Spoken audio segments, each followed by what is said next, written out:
Sgt Wallace. The bunker hadn't been rocked since yesterday, which came as a relief, but was also puzzling. The concrete walls, floor and ceiling had rattled under the shockwaves at 30-second intervals for the previous 5 days, but now had ceased. All was serenely calm. The reinforced pillbox had been our home for the last 2 weeks, ever since our glorious march to victory had turned to a bitter fight to avoid annihilation. All contact with command had been lost on the first day of the bombardment. Ever since then we'd been on our own. No word from the President or a General, our Captain or even a Lieutenant. That made Sgt Wallace the king of our little world of 4. I was the next in line, me being a corporal and all. Privates Johns and Strickland looked up to us for guidance, for unity, and I tried to be on board, tried to give the impression anyway. I think they bought it at first, but who cares? It's not me they look up to. It's Wallace, gung-ho Sgt Wallace, the hero of Firewall Creek and the saviour of Booby Trap Hill. We'd been so close to destruction, hemmed in, men falling dead or screaming and bleeding, and all had seemed lost on many occasions. Step up Sgt Wallace to save the day with a reckless and aggressive counter-attack, prevented instant defeat, but at an enormous cost. His actions have saved many lives, sometimes, and I am not disputing that for 1 minute. I'm even grateful. But it's Wallace's motivations that trouble me.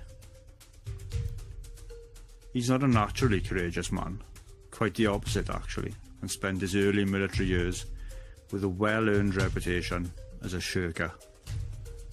At the outset of war when we were winning, Wallace scraped by with a minimum of effort. It is only now, as we retreat and defend, that his heroic reputation has begun to blossom. I should applaud him for his efforts, for his turnaround in character, but nobody else knows what I know.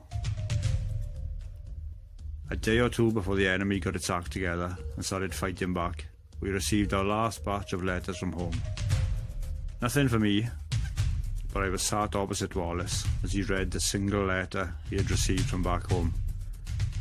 I saw the smile fall from his face, the colour flush from his cheeks, and the glint in his eye disappear, to be replaced by the moisture of approaching tears. Without saying a word to anyone, he skulked away, and if I hadn't followed, he'd be a dead man now. I found him sat behind a rock, Dear John letter in his lap, tears running to the dirt on his face, and his pistol pressed under his chin. Mrs. Wallace had found someone else, and was moving across the country with a new fella, and taking the sergeant's 3 kids with her. Rough news for anyone to take, but for someone in a war zone to hear, that must have been tough. Wallace didn't know how to take it. He sobbed breathlessly like a little boy. It was hard to watch. I managed to talk him from the brink of suicide, but he'd changed.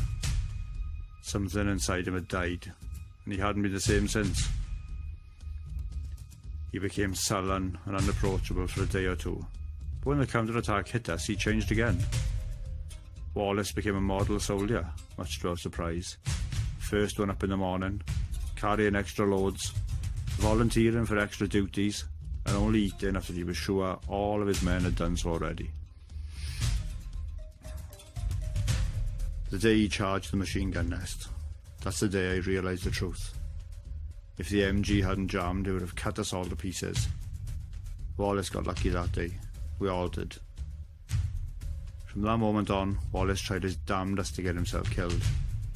I didn't begrudge him that. It is his life after all. But he's not taking me with him. With every engagement with the enemy, Wallace's reckless grew, but by sheer blind luck, he kept surviving, and our superiors kept decorating him for his heroism. All of us that followed him should be dead, but somehow, some must have survived. He won't stop though. He wants to die, and if we don't stop him, he'll kill us all. He's already talking of charging out of this bunker and winning the war, just the 4 of us. I don't know whether to kill him while he sleeps or let him charge out and shut the door behind him. It is what he wants, after all, death. But why should I tag along? I won't play a supporting role in the tragically heroic tale of Sgt Wallace.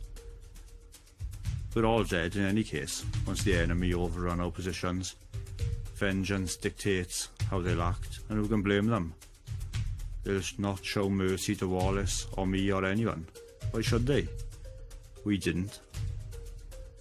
This fortification shall be our tomb. The end.